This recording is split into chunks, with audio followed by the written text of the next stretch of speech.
ছেলে দুটো গাড়িতে বসে হাত পা আঁচড়াচ্ছে। অনামিকা ঘামতে ঘামতে বললেন, কোনো রকমে অন্য দিক দিয়ে বেরিয়ে যাওয়া যায় না? পাগল হয়েছেন? সামনে পেছনে দেখুন না তাকিয়ে। কিন্তু তোমরা তো বলেছিলে মাত্র 2 ঘন্টার জন্যে হলটা ভাড়া করছো তোমরা।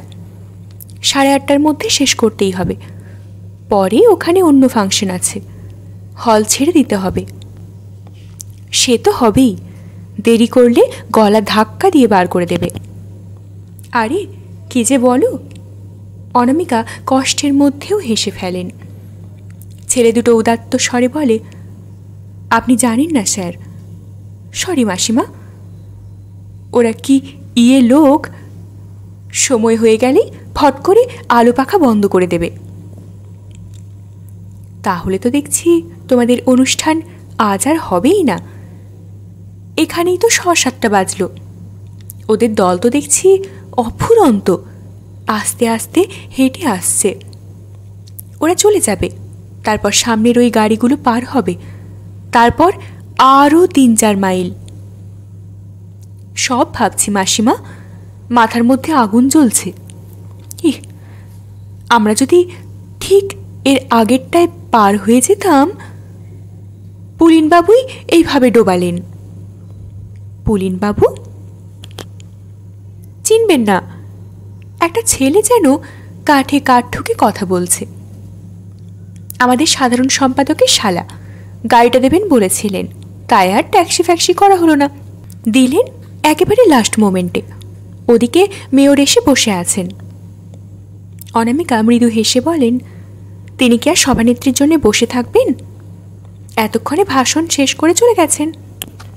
তাই সম্ভব? ওর তো আর আপনাদের মতো অগাধ সময়, মানে ওর তো অনেক কাজ। অনামিকা রুমাল বার করে কপাল মুছতে মুছতে বলেন, সে তো নিশ্চয়ই। ছেলেটা বলে, তবে আর কি, আপনাকে দিয়ে একটা প্রস্তাব তার কাছে পেশ করবার কথা ছিল তো। ও তাই বুঝি? কিসের প্রস্তাব? ওই আর কি, জমি টমির ব্যাপারে। শুনবেন গিয়ে? তাই ভাবছি, আপনাকে নিয়ে গিয়ে ফেলতে না পারলে নেপালদা আমাদের চামড়া ছাড়িয়ে দেবে। অনামিকা এই মধুর ভাষার আঘাতে প্রায় চমকে উঠে বলেন, তোমাদের কি দোষ? ওদের মধ্যে দ্বিতীয়জন উদাস গলায় বলে, সে কথা আর কে বুঝবে বলুন? বলবে তোমাদের 3টের সময় পাঠিয়েছিলাম। 3টের সময়? বলো কি? ওরা পরস্পরের মুখ চাওয়াচাই করে বলে, ব্যাপারটা মানে উনি পাঠিয়েছিলেন পুলিনবাবুর বাড়িতে। পুলিনবাবু গাড়ি ছাড়লেন 5:30টার সময়। তারপর আবার গরমে মাথা ঘুরে আবার শরবত খেতে নামলো। আর আপনার বাড়িটিও সোজা দূরে নয়। অনামিকা আর কথা বললেন না, মৃদু হাসলেন। কার থেকে দূরে আর কার কাছাকাছি হওয়া উচিত ছিল সে প্রশ্ন করলেন না। অবশেষে কোনো এক সময় পথমুক্ত হলো। সামনের গাড়ি সরল। গাড়ি নবীনগরের দিকে এগোলো। ওরা যখন সভানেত্রীকে নিয়ে পৌঁছল, তখন সমাপ্তি সঙ্গীত গাওয়া হচ্ছে। সভানেত্রীর প্রতি আর কেউ বিশেষ দৃষ্টিপাত করল না। সম্পাদক মশাই থমথমে মুখে ওকে হলের পিছন দরজা দিয়ে নিয়ে মঞ্চে তুললেন একবার। ঘোষণা করলেন, অনিবার্য কারণে সভানেত্রী ঠিক সময়ে পৌঁছতে পারেননি, এখন এসে পৌঁছলেন। সেই অনিবার্যটা যে কার তরফের সেটা ব্যক্ত হলো না। গান চলতে লাগলো। হলের মালিকের লোক তাড়া দিচ্ছে। সভানেত্রীর ভাষণ হবার সময় নেই, তবু তিনি যে সত্যিই তিনি এইটুকু জানতে মাইকের সামনে এসে দাঁড়াতেই হলো। তার আগে অনামিকা প্রশ্ন করলেন, মানে শুধু একটু কথা বলার জন্যেই বললেন প্রধান অতিথি এসেছিলেন? সম্পাদক বেজার মুখে বললেন, না, জরুরি কাজে আটকা পড়ে গেছেন, ফোন করে জানালেন। হল ছেড়ে দিতে হলেও অনামিকা ছাড়ান পেলেন না। লাইব্রেরির ঘরে গিয়ে বসতে হলো ওকে। চা সন্দেশ না খাইয়ে তো ছাড়বেন না। তাছাড়া লাইব্রেরির জন্মপত্রিকা দেখানোর থেকে তার সেই 23 বছরের জীবনের ইতিহাস সমস্ত শোনানোও তো দরকার। অনামিকার সঙ্গে পৌরপ্রধানের আলাপ হয়েছে। উনি যদি, অর্থাৎ এতটা পেট্রোল খরচ করে এনে কোনো কাজে লাগাতে না পারলে রাস্তায় বিঘ্নের কথা উঠল। স্থানীয় এক ভদ্রলোক উদাত্ত কণ্ঠে বলে উঠলেন, ওদের দোষ কি বলুন? ওদের সামনে আশা নেই, ভরসা নেই, ভবিষ্যৎ নেই। বেকারত্বের যন্ত্রণায় সর্বদাই খুন চেপে আছে ওদের মাথায়। জানেন বাংলাদেশে আজ শিক্ষিত বেকারের সংখ্যা কত? চাকরি নেই একটা।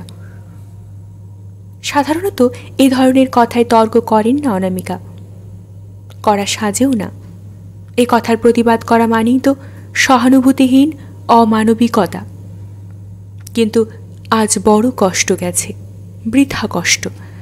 তাই হঠাৎ বলে ফেললেন, খুন যে কার কখন চাপে তার হিসেব কি রাখা যায়? চাকরি নেই বলে কি কিছুই করার নেই? কি করবে? উনি প্রায় ক্রুদ্ধ কণ্ঠে বলেন, ব্যবসা? মূলধন দেবে কে? অনামিকা তর্কেই নামলেন, কারণ ভদ্রলোকের ভঙ্গি দেখে মনে করা যেতে পারে এই বিপুল সংখ্যক বেকারের জন্য অনামিকাও বুঝি অনেকাংশে দায়ী। অনামিকা বললেন, কেউ কাউকে কিছু দেয় না, বুঝলেন? সে প্রত্যাশা করাই অন্যায়। নিজের জীবনের মূলধন নিজেই সংগ্রহ করতে হয়। হয় বললেই হয়। ভদ্রলোক প্রায় খিঁচিয়ে ওঠেন। একটা যুক্তিগ্রাহ্য কথা বলুন।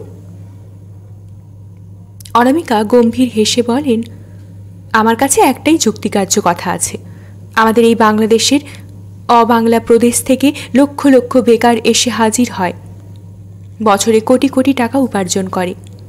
তারা সকলেই দেশ থেকে রাশি রাশি মূলধন নিয়ে আসে, এ বিশ্বাস আমার নেই। অথচ তারা যে ওই টাকাটা লোটে, এটা অস্বীকার করতে পারেন না। এই বাংলাদেশ থেকেই লোটে। কি করে হয় এটা? ভদ্রলোক এক মুহূর্ত চুপ করে থাকেন, তারপর আবার পুরোদমে বলেন, ওদের কথা বাদ দিন। ওরা একবেলা ছাতু খেয়ে, একবেলা একটু লঙ্কার আচার দিয়ে, আটার রুটি খেয়ে কাটিয়ে ব্যবসা করে বেড়াতে পারে। আমাদের ঘরের ছেলেরা তো আর তা পারবে না। কিন্তু কেন পারবে না? ভদ্রলোক তীব্র কণ্ঠে বলেন, এ আর আমি কি বলবো বলুন? বাঙালির কালচার আলাদা, রুচি আলাদা, শিক্ষা দীক্ষা আলাদা। তবে আর কি করা? হাসলেন অনামিকা। ঠিক এই সময় একটি ছেলে এসে বলে ওঠে, একটা লোক আপনাকে খুঁজছে। আমাকে? চমকে উঠলেন অনামিকা। কিরকম ছেলে? মানে আর কিরকম? খুব কালো, একটু ইয়ে ক্লাসের মতো। খুব কালো, একটু ইয়ে ক্লাসের মতো? অনামিকা এক মুহূর্তে আকাশ পাতাল ভেবে নিলেন। বললেন, কি বলছে? বলছে আপনার সঙ্গে একবার দেখা করবে। কারণ বলছে না কিছু? বলেছে আপনার কাছে কার একটা চিঠি পৌঁছে দিতে এসেছে। কি চিঠি? কার চিঠি? সমস্ত মনটা আলোড়িত হয়ে উঠল। আসতে বললেন, আচ্ছা এইখানেই নিয়ে এসো। ঘরের মধ্যে একটা মৃদু গুঞ্জন উঠল। এখানে কেন রে বাবা? কে কি মতলব খোঁজ করছে? দিনকাল খারাপ, খোঁজ করলে ওর নিজের বাড়িতে করুক কেনা, হঠাৎ এরকম জায়গায়? অথচ সভানেত্রীকে মুখ ফুটে বলা যায় না। আপনি বাইরে বেরিয়ে গিয়ে দেখুন না, সকলেই তাই একটু শুধু ঠিক হয়ে বসেন। লোকটা এসে দরজার কাছে দাঁড়ায়, বোধ করি সকলের উদ্দেশ্যেই একটি নমস্কার করে। তারপর খুব সাবধানী গলায় বলে, আপনাকে দেবার জন্য একটা চিঠি ছিল। অনামিকা একবার ওর আপাদ মস্তক চোখ বুলিয়ে নেন। সঙ্গে সঙ্গে কে যেন বলে ওঠে, এই সেই? না, কোনোদিন অনামিকা ওকে চোখে দেখেননি, তবু যেন চেনাই মনে হলো। চেয়ার থেকে উঠে একটু এগিয়ে এসে বললেন, কে দিয়েছে চিঠি? পড়লে বুঝতে পারবেন। প্যান্টের পকেট থেকে টেনে বার করে বাড়িয়ে ধরল। মুখ আটা খাম। কিন্তু খামের ওপরে লেখা অক্ষরগুলি ওপরেই যে ভেসে উঠল একখানা ঝকঝকে মুখ। অনামিকা আসতে বললেন, কোথায় আছে ও? সবই লেখা আছে। আচ্ছা, তুমি একটু দাঁড়াও, চলে যেও না। ঘুরে দাঁড়ালেন অনামিকা। এদের বললেন, দেখুন, একটু জরুরি দরকারে আমায় এক্ষুনি যেতে হবে। দয়া করে যদি গাড়িটা... সে কি, আপনি তো চাটা কিছুই খেলেন না? থাক, ইচ্ছে করছে না। গাড়িটা একটু... একটু তার মানে তাড়াতাড়ি? কিন্তু সেটা হবে কোথা থেকে? পুলিনবাবুর গাড়ি তো আর বসে নেই, সে তো সভানেত্রীকে পৌঁছে দিয়েই পুলিনবাবুর কাছে পৌঁছে গেছে। অতএব অতএব ট্যাক্সি। অতএব অনেকক্ষণ অপেক্ষা করা ছাড়া উপায় নেই। চিঠিখানা হাতের মধ্যে জ্বলন্ত আগুনের মতো জ্বলছে, কিন্তু এখানে কোথায় খুলবেন? এ চিঠি কি এখানে খুলে পড়বার? যে ভদ্রলোক তর্ক ফেলেছিলেন তিনি হতাশ হয়ে যান এবং বাইরে বেরিয়ে গিয়ে বুড়োদাকে বললেন, যত সব এড়ে তর্ক, বুঝলে বুড়োদা? এত বড় একটা সমস্যাকে উনি একেবারে এক কথায় নস্যাৎ করে দিতে চান, যেন বেকার সমস্যাটা একটা সমস্যাই নয়। বলবেন না কেন ভায়া? বড়লোকের মেয়ে, বেথা করেননি, বাপের অট্টালিকায় থাকেন, নিজে কলম পিষে মোটা মোটা টাকা উপার্জন করছেন। বেকারত্বের জ্বালাটা যে কি বুঝবেন কোথা থেকে? কিন্তু ওই নিগ্রো প্যাটার্নের ছোঁড়াটা কে বলো তো? চিঠিটাই বা কার? হাতে নিয়েই মুখটা কেমন হয়ে গেল, দেখলে? দেখলাম, অথচ খাম খুলে দেখলেন না। সেটা দেখলে? দেখেছি সবই। তার মানে জানাই ছিল চিঠি আসবে, আর কি চিঠি আসবে। কিছু ব্যাপার আছে, বুঝলে? চিঠিটা দেখেই যাওয়ার জন্য কীরকম উতলা হলেন দেখলে। বলা হলো জরুরি দরকার। আরে বাবা, চিঠিটা তুমি খুললে না, লোকটাও কিছু বলল না, অথচ জেনে গেলে জরুরি দরকার, এক্ষুনি যেতে হবে। বললাম তো, জানা ব্যাপার। কে জানে কোনো পার্টির ব্যাপার কিনা? ভেতরে ভেতরে কে যে কি করে জানবার তো উপায় নেই। ছোঁড়াটার চেহারা মোটেই ভদ্রলোকের মতো নয়। যাক, এখন মানে মানে পৌঁছে দাও। সঙ্গে যাচ্ছে কে? স্বপন এনেছে। স্বপনই যাবে।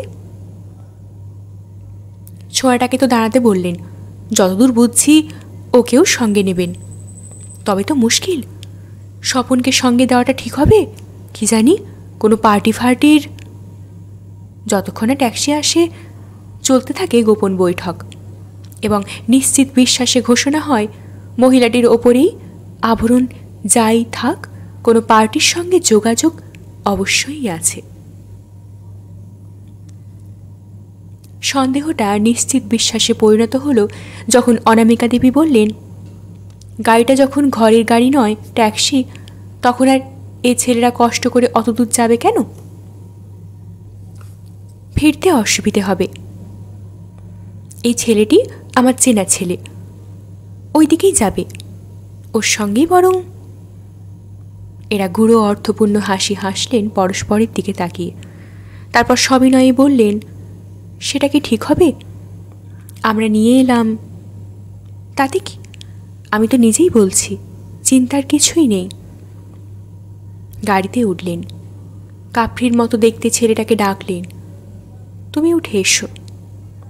গাড়িতে স্টার্ট দেওয়ার পর ওরা বললেন, দাঁড়ান, একটু দাঁড়ান, আপনার ইয়েটা...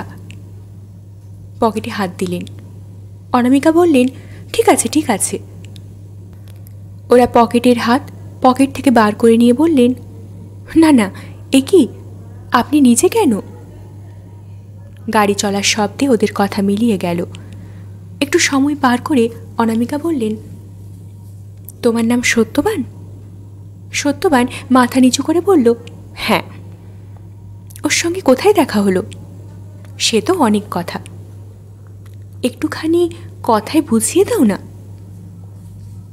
সত্যবান হঠাৎ মাথাটা সোজা করে বসে, স্পষ্ট গলায় বলে, রাগ করে বাড়ি থেকে পালিয়ে গিয়ে উনি আমার মেসে উঠেছিলেন। তারপর আমাকে নিয়ে চন্দননগরে সেজ পিসির বাড়ি... চন্দননগরে সেজ পিসির বাড়ি? অনামিকা প্রায় আর্তস্বরে বলে ওঠেন, ওখানেই আছে শম্পা? আগে হ্যাঁ, আমিও ছিলাম। ফিরে আসার উপায় ছিল না, খুব অসুখ করে গিয়েছিল। আস্তে আস্তে শম্পার খবর জানা হয়। অনামিকার হঠাৎ সেই স্ত্রীর ওপর দারুণ একটা অভিমান হয়।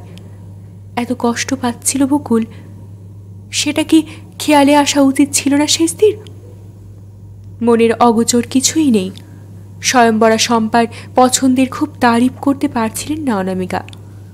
তবু মনের মধ্যে একটা প্রত্যয় ছিল শম্পা সম্পর্কে, তাই ওর সঙ্গে মমতার সঙ্গেই কথা বলেছিলেন।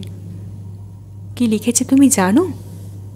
না, এমনি বন্ধখামই দিয়েছেন। দিয়েছেন? অনামিকা একটু হাসি পেল। এই সমীহ নিয়েই কি ওরা ঘর করবে? বাদশাজাদি ও কাফরির কৃতদাসের মতো? রাত হয়ে গিয়েছিল যথেষ্ট। ফাঁকা রাস্তার গাড়ি বেশ ভালোই চলছিল। হঠাৎ আবার তখনকার মতোই থামতে হলো। আবার শোভাযাত্রা। না, এখন আর রক্তের বদলে রক্ত চাইছে না শোভাযাত্রীরা। আলোর রোশনাইয়ের চোখ ঝলসে গিয়ে ব্যাগ পাইপ বাজাতে বাজাতে যাচ্ছে। বর যাচ্ছে বিয়ে করতে। অনামিকার মুখে একটু হাসি ফুটে উঠল। আজকের যাত্রাটা মন্দ নয়। যাত্রাকালে খুনের বদলে লাল খুন, ফেরার কালে বাজনা বাদ্যি, আলো বাতি। তবে পথ আটকাচ্ছে দুটোতেই। এই হচ্ছে কলকাতার চরিত্র। ও এক চোখে হাসে, এক চোখে কাঁদে, এক হাতে ছুরি সানায়, অন্য হাতে বাঁশি বাজায়। বাড়ির কাছাকাছি আসার আগেই সত্যবান বলল, আমি নেমে যাই। কিন্তু চিঠিটা তো আমি এখনও পড়িনি, পড়ে দেখি যদি কিছু জবাব দেবার থাকে। না না, সে আপনি চিঠিতেই দেবেন। আমি তো এখন আর যাচ্ছি না। অনামিকা আবার সরাসরি প্রশ্ন করেন, তোমাদের বিয়েটা হয়ে গেছে? ও মাথা নিচু করে, না। তাহলে এভাবে কতদিন একত্রে ঘুরছ যে? অনামিকার কণ্ঠ কঠোর। আসামি মুখ তুলে তাকিয়ে বলে, আপনি কি বলেন? বিয়ে হওয়া উচিত? আমার বলার উপর কিছু নির্ভর করছে না। সেজ পিসি তোমাদের এ বিষয়ে কিছু বলেননি? না। সত্যবান হঠাৎ কিঞ্চিত উচ্ছ্বসিত হয়ে বলে, উনি এক আশ্চর্য মানুষ, অদ্ভুত ভালো। আমি এরকম উঁচু দরের মানুষ জীবনে দেখিনি। কোথা থেকেই বা দেখব? গ্রাম ঘরের ছেলে, কুলি মজুরের কাজ করি। অবশ্য ওর মুখে আপনার কথাও শুনেছি, মানে শম্পা দেবীর মুখে। অনামিকা হেসে ফেলেন। যাক, আমি তোমাদের সেজ পিসিকে হিংসে করব না, তবে আমার মতে বিয়েটা তাড়াতাড়ি করে ফেলাই ভালো। উনিও তাই বলেন, মানে শম্পা দেবী। আমি ঠেকিয়ে ঠেকিয়ে কেন? তোমার মনস্থির নেই? সত্যবান ম্লান মুখে বলে, সত্যিই বলেছেন, আমার ভয় করে। সত্যিই তো, আমি যোগ্য নই। নিজের যোগ্যতার বিচার সবসময় নিজে করা যায় না বাপু, অনিবার্যকে মেনে নিতেই হয়। মেয়েটা যখন বাড়ি থেকে চলে গিয়ে তোমাকে ধরেই কুলে পড়েছে, তোমার আর কিছু করার নেই। কিন্তু একটু বসে যাবে না? ও না না, আপনাদের ওই বাড়ির কাছাকাছি যাওয়া নিষেধ। ও নেমে পড়ে, তাড়াতাড়ি এগিয়ে যায়। অনামিকা আর একটু এগিয়ে এসে নামেন। ভাড়াটা মিটন। আস্তে আস্তে বাড়ি ঢোকেন, 3 তলায় ওঠেন। নিজে নিজেই ভারী অবাক লাগছে। ওই ধরনের একটা ছেলেকে পাশে বসিয়ে গল্প করতে করতে আসছেন। আগে কখনো এমন ঘটেনি। অথচ বিতৃষ্ণা আসছিল না। তাছাড়া কেমন একটু স্নেহ স্নেহ মমতা মমতাই লাগছে। আহা বেচারি, ভয় পেতেই পারে। কিন্তু শম্পারে খেয়ালি কি টিকবে? আমার শম্পা নতুন হৃদয় খুঁজতে বসবে না তো? চিঠিখানা হাতের মধ্যে থেকে ব্যাগে পড়ছিলেন। তবুও যেন হাতটায় কিসে স্পর্শ লেগে রয়েছে। ভেতরে কি তোলপাড়ি চলছে। তবু শান্ত মূর্তির অভিনয় চালিয়ে যাচ্ছেন। সারা জীবন ধরে যা রপ্ত করেছেন, চিঠিটা কি পড়ে ফেলতে পারতেন না এতক্ষণে? রাস্তায় কি আলো ছিল না? কিন্তু পড়েননি, নিজেকে সংবরণ করেছেন এতক্ষণ, কারণ চট করে ওই পরম পাওয়াটি পুড়িয়ে ফেলার ইচ্ছে ছিল না। ধীরে সুস্থে নিজের ঘরে বসে আস্তে ওর আবরণ উন্মোচন করবেন, আস্তে আস্তে উপভোগ করবেন। তাই অনুমান পর্যন্ত করতে চেষ্টা করছেন না কি লেখা আছে চিঠিতে, কি থাকতে পারে। হয়তো ডাকে আসা চিঠি হলে এই ধৈর্য রাখতে পারতেন না। ভয় হতো কোথাও কোনোখানে বিপদের মধ্যে পড়েনি তো মেয়েটা। কিন্তু ধৈর্য রাখতে পারছেন, কারণ চিঠিটা এসেছে একটা ভরসার হাত ধরে। অক্ষরগুলো যেন পুরনো বন্ধুর মুখ দিয়ে হাসিতে ঝলসে উঠল। পিসিকো, একটা আস্তানার অভাবে বিয়ে করতে পারছি না, বলো তো এমন হাড় দুঃখী ত্রিজগতে আর আছে? যাকে এখন অগতির গতি তোমাকেই জানাচ্ছি, চটপট যা হোক একটা কিছু ব্যবস্থা করে ফেলো। আর শোনো, একটা চাকরিও তো খুব তাড়াতাড়ি দরকার, মানে সামনের মাস থেকেই জয়েন করতে চাই। জানো তো সবই, তাছাড়া দেখলেই বাকিটা বুঝতে পারবে। মানে পত্রবাহকই তো সেই অবতার, চালাতে পারবে না বলে রেজিস্ট্রি অফিসের ছায়া পর্যন্ত মারাতে যেতে রাজি হচ্ছে না। বোঝো আমার জ্বালা। বুঝে গিয়ে চটপট ওই দুটো ঠিক করে ফেলে খবর দাও, নইলে মুখ থাকবে না।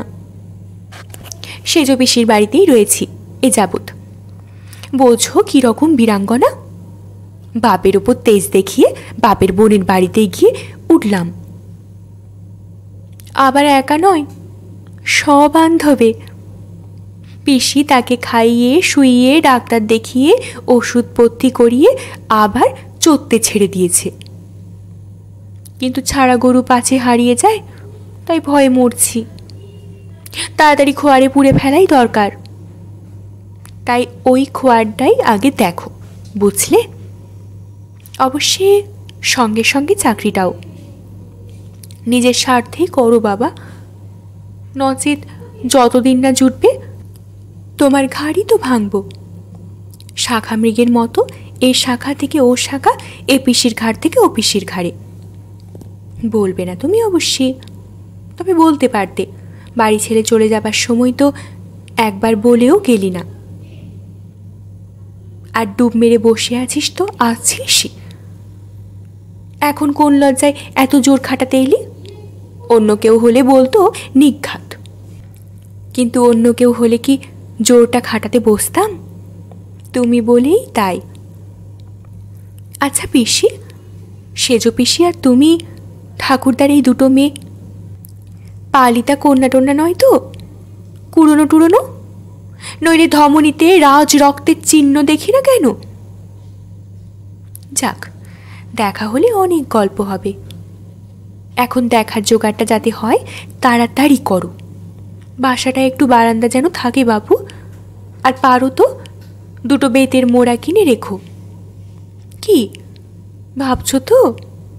আহা, জোগাড় করেছেন তো একটি নিধি, চাষা কুলি, তার জন্য আবার বেতের মোড়ার চিন্তা। কি করবে বলো, যেমন কপাল, ও ছাড়া তো জুটলই না আর। তবে চুপি চুপি বলি পিসি, মালটা খাঁটি, নির্ভেজাল। তোমার ভাই ভাজের খাবার কি? কন্যাহারা চিত্ত দিয়ে দুজনে পরস্পরের দোষ দিয়ে অহরহ ঝগড়া করছেন। এবার তাহলে কলম রাখছি। আর একবার দুটো কথা মনে করিয়ে দিচ্ছি, ভালোবাসা নিও। ইতি সেই পাজি মেয়েটা। অনামিকার মনে হলো অনেকদিন অনাবৃষ্টির পর বড় সুন্দর বড় এক পশলা বৃষ্টি হয়ে গেল। নেমে এলেন, আহ্লাদে মনটা কানায় কানায় ভরে উঠেছে। কি আনন্দ, কি মুক্তি!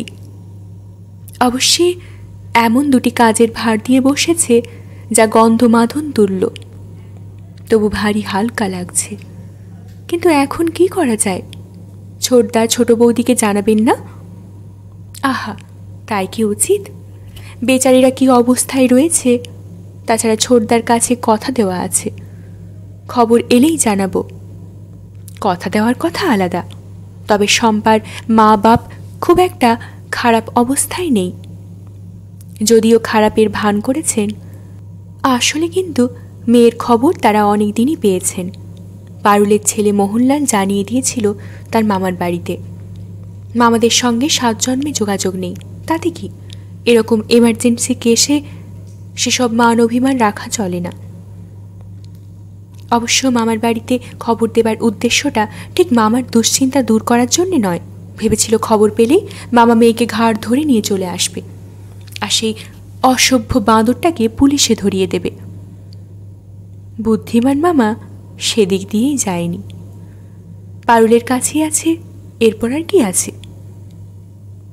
কিন্তু অনামিকা তা জানতেন না। অনামিকা তাই ভাবতে ভাবতে নামলেন কি ভেবে কথাটা উত্থাপন করবেন। ওরা যদি বলে, কই চিঠিটা দেখি। নিচে এলেন। খাবার ঘরের সামনে ছোট বৌদি দাঁড়িয়ে। অনামিকাকে দেখেই বলে উঠলেন, এসেই উপরে উঠে গেলে, একটা কথা বলার ছিল। চকিত হলেন অনামিকা। ব্যাপারটা কি? কি কথা বলার জন্যে উনি অমন মুখিয়ে দাঁড়িয়ে আছেন? সত্যবানকে কেউ দেখেছে নাকি অনামিকার সঙ্গে এক গাড়িতে আসতে? হয়তো তাই। তার মানে কাঠগড়ায় তুলবেন ইনি ওর ননদিনীকে?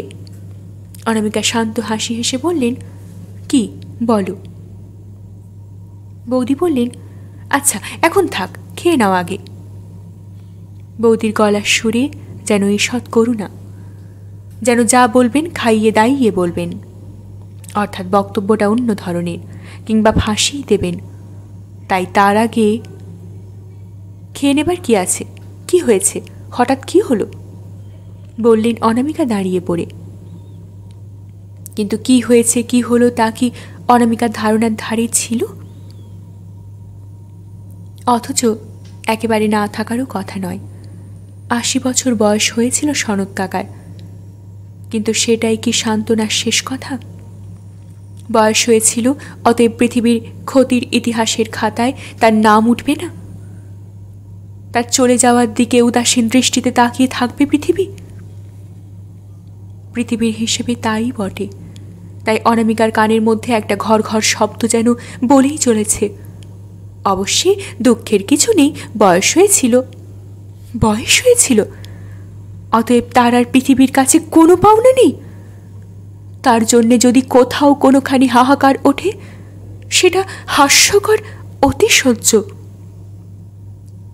সোনা পুরনো হয়ে গেলে তার মূল্য কমে যায় না, অথচ ভালোবাসার পাত্র পুরনো হয়ে গেলে তার মূল্য কমে যায়, কারণ সে আর প্রয়োজনে লাগছে না। বিচার করে দেখো। শোকের মূল কথা প্রয়োজনীয় বস্তু হারানো।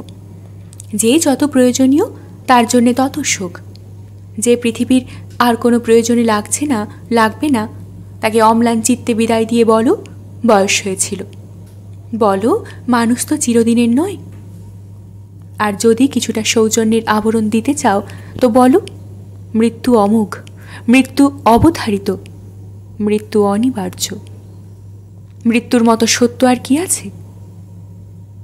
অতএব যার ভিতরে ঋণের বোঝা, যার চিত্তে মূল্য হ্রাসের প্রশ্ন নেই, তাকে সকলের সঙ্গে গলা মিলিয়ে বলতেই হবে, তা তো সত্যি। তার আর বলা সাজবে না। ঠিক এই মুহূর্তে খাবার থালার সামনে বসা শক্ত হচ্ছে আমার। তাছাড়া অনামিকা জানেন, ওই ক্ষমতাটুকু প্রকাশ করার সঙ্গে সঙ্গে মুঠো মুঠো সান্ত্বনার বাণী এসে হৃদয়ের গভীরতর অনুভূতিটির ওপর হাতুড়ি বসাবে। সেই সঙ্গে আরও একবার স্মরণ করিয়ে দেবে লোকে, যার জন্যে তোমার এই অক্ষমতা, তার বয়স হয়েছিল। তার থেকে অনেক ভালো খাবার পাত্রের সামনে নিঃশব্দে গিয়ে বসা, নীরবে যতটুকু সম্ভব গলা দিয়ে নামানো। কিন্তু তাতেই কি পুরো মুক্তি পাওয়া যায়? অনামিকাকে যারা ভালোবাসে, অনামিকার জন্যে যাদের দরদ মমতা, তারা কি ব্যস্ত হয়ে বলবে না, এ কি হলো? একটা গ্রাস তো মুখে দিলে না, সারাদিন পরে বাইরেও তো কোথাও কিছুই খাও না তুমি। ছি ছি, ইস, সবই যে পড়ে রইল। এর জন্যই বলেছিলাম খাওয়া দাওয়ার পরে শুনো। তুমিও ব্যস্ত হলে, আমিও বলে ফেললাম, আমারই অন্যায়, পরে বললেই হতো। আচ্ছা, অন্তত দুধটুকু খেয়ে নাও। অনামিকাকে এমন করে মায়া মমতা দেখাবার সুযোগ সংসার কবে পায়? ভাগ্যক্রমে আবার অনামিকার স্বাস্থ্যটাও অটুট, কাজেই ওদিকে সুবিধে নেই। অথচ যারা ভালোবাসে তাদের তো ইচ্ছে করে কখনো দুটো মমতা দিয়েই বলি। তাই ছোট বৌদি, যে ছোট বৌদির ঠিকরে ওঠা ছাড়া কথা বলার অভ্যেস নেই, তিনিও নরম গলায় বললেন, জানতামই এ খবর শুনে তোমার মনটা খারাপ হয়ে যাবে। সত্যি নিজের কাকার মতোই ভালোবাসতেন তোমায়, আর তুমিও সেই রকমই ভক্তি শ্রদ্ধা করতে, কিন্তু আক্ষেপের তো কিছুই নেই, যেতে তো একদিন হবেই মানুষকে। অনামিকাকে জ্ঞান দিচ্ছিলেন ছোট বৌদি। বয়সে অনামিকার থেকে ছোট হলেও দাদার স্ত্রী হিসেবে সম্পর্কটা মর্যাদার। দুধটা এক নিঃশ্বাসে খেয়ে ফেলে উঠে পড়লেন অনামিকা। তারপর এক মুহূর্ত দাঁড়িয়ে পড়ে বললেন, হ্যাঁ, তোমাকেও একটা খবর দেবার ছিল, সুখবর। শম্পার একটা চিঠি পেয়েছি আজ। ও চন্দননগরের শেস্তির কাছে রয়েছে। চন্দননগরের শেস্তির বাড়িতে শম্পা রয়েছে, এই খবরটা ছোট বৌদির কাছে আনকরা নয়, আকস্মিকও নয়। তবু সেটা দেখানো দরকার, পরিস্থিতি যখন সেইভাবেই সাজানো। ছোট বৌদিকে তাই চমকে উঠতে হয়, বলে উঠতে হয়, তার মানে শেষদির কাছে আর আমরা মরে পড়ে আছি? তোমার ছোটদা তো তলে তলে পৃথিবী উল্টাচ্ছেন। অনামিকা শুধুই বললেন, সেই তো। যে খবরটির প্রত্যাশায় দিন রাত্রির সমস্ত মুহূর্তগুলি ছিল উন্মুখ হয়ে, যে খবরটির জন্যে সমস্ত মনটা যেন উথলে উঠবার অপেক্ষায় উদ্বেলিত হয়েছিল, সেই খবরটা কি একটা ব্যর্থ লগ্নেই এসে পৌঁছল? আর এমন হাস্যকরভাবে পরিসমাপ্তি। এত উদ্বেগ, এত উৎকণ্ঠা, এত দুশ্চিন্তার পর এই বাপের উপর রাগ করে পিসির বাড়ি গিয়ে বসে আছেন মেয়ে। কি লজ্জা, কি লজ্জা! সত্যি যেন লজ্জায় করল অনামিকার ওই হাস্যকর খবরটা দিতে। এর থেকে অনেক ভালো ছিল শম্পা যদি একটা বিপদের মধ্যে পড়ে গিয়ে অনেক কষ্ট পাওয়ার খবর জানত। মনের অগোচরে পাপ নেই। সত্যি মনে হচ্ছিল অনামিকার, শম্পা কেন কোনোখান থেকে বিচ্ছিন্ন হয়ে একটা চিঠি দিল না? অথবা শম্পা কেন সগৌরবে খবর পাঠাতে পারল না, পিসি বিয়েটা মিটিয়ে ফেলেছি, এখন ভাবলাম তোমাদের সেই শুভ খবরটি জানানো দরকার। তোমাকে জানালেই সবাই জানবে। তা নয়, এমন দিনহীন একটা খবর পাঠিয়েছে যে অনামিকা সেটা পরিবেশন করতে লজ্জা করল। তবু ঠিক পরিবেশনের মুহূর্তে ওই খবরের ওপর যদি আর একটা হিমশীতল খবর এসে না পড়ত, এখনকার কথা ভাবতে বসবেন অনামিকা? যার কাছে আকণ্ঠ ঋণের বোঝা, অথচ জীবনের কোনো দিনই শোধ করা হয়নি, অথবা যা শোধ করা যায় না, শুধু আপন চিত্তের মধ্যে নিমগ্ন হয়ে স্মরণ করতে হয় মাথা নত করে। তার কথা না, ওই যে মেয়েটা দুহাত বাড়িয়ে ছুটে আসতে চাইছে এক গভীর বিশ্বাসের নিশ্চিন্ততায়, তার কথা? শম্পা জানি, সে যত দোষই করুক, যত উৎপাতই ঘটাক, অনামিকার হৃদয় কোটরে তার অক্ষয় সিংহাসন পাতা। ছোট বৌদি এবার সক্ষেত্রে নামেন, কিন্তু এও বলি ভাই, শেষদির কি উচিত ছিল না তলতলে খবরটা আমাদের দেওয়া? আমরা কোন প্রাণে রয়েছি সেটা তিনি টের পাচ্ছিলেন না। অনামিকার দাঁড়াতে ইচ্ছে করছিল না, ইচ্ছে হচ্ছিল এই আলো আর শব্দের জগৎ থেকে সরে গিয়ে একটু অন্ধকারের মধ্যে আশ্রয় নিতে, কিন্তু সেই ইচ্ছে মিটবে কি করে? খাল কেটে কুমির তো নিজেই আনলেন। অনামিকা কি বুঝতে পারেননি শম্পার খবরটা দেবার সঙ্গে সঙ্গেই এই শব্দের কুমিরটা তাকে গ্রাস করতে আসবে? সহজে ছাড়িয়ে নিয়ে পালাতে পারবেন না।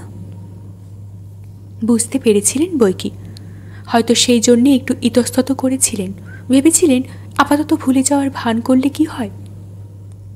যদি আগামীকাল সকালে বলা যায়, দেখো বাড়ি আসতে না আসতেই ওই খবরটা পেয়ে শম্পার চিঠিটার কথা হঠাৎ ভুলে গিয়েছিলাম, তাহলে? কিন্তু তাহলে কি আরও বহু শব্দের ঝাঁকের মুখে পড়তে হতো না? হিসেব হতো না অনামিকার কাছে কার মূল্য বেশি, যে হারিয়ে গেল না যে হারিয়ে গিয়ে ফিরে এলো?